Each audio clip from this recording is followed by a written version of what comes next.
2009 হঠাৎ করেই মারা যায় নুরুদ্দিনের স্ত্রী রুকাইয়া বেগম।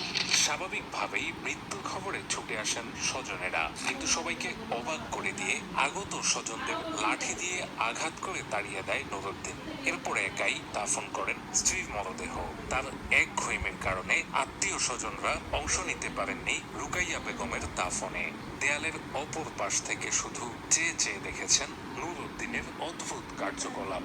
বিনা চিকিৎসায় অর্ধাহারে অনাহারে ওনার স্ত্রী এখানে মারা গিয়েছেন এবং মারা যাওয়ার পরে উনি সেই লাশের পাশে কাউকে যেতে দেননি। উনি নিজেই ওনার স্ত্রীর গোসল করানো থেকে শুরু করে সব কাজগুলোই করেছেন। তারপরই বন্ধ হয়ে যায় পরিবারটির সদর দরজা। এদিকে পুরোপুরিভাবে বাড়ির বাইরে যাওয়া বন্ধ হয়ে যায় সাফিয়া এবং আফিয়ার।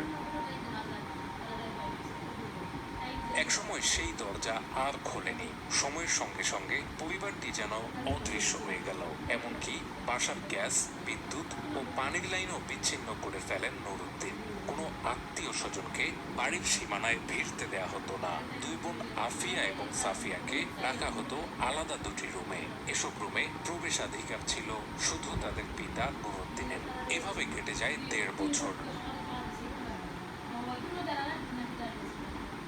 3 জুলাই 2011 প্রতিবেশীদের অনুরোধে পুলিশ এবং স্থানীয় ব্যক্তিবর্গরা সদর দরজা ভেঙে প্রবেশ করে নুরুদ্দিনের বাড়িতে। উদ্ধার করে নুরুদ্দিন ও তার 2 মেয়ে সাফিয়া এবং আফিয়াকে। কিন্তু যে দৃশ্যের মুখোমুখি হয়েছিল উদ্ধারকারীরা, তা ছিল সত্যিকার অর্থেই গা শিউরে ওঠার মতো। একতলা পাকা বাড়িটির ভেতরে ছোট বড় 8টি কক্ষ। এর মধ্যে মাত্র 2টি কক্ষ খোলা পাওয়া যায়, বাকি 6টি ছিল তালাবদ্ধ। যে 2টি কক্ষ খোলা ছিল সেগুলোতেও কালি ঝুলিতে ভরা, অপরিচ্ছন্ন। বাসায় বিদ্যুৎ, গ্যাস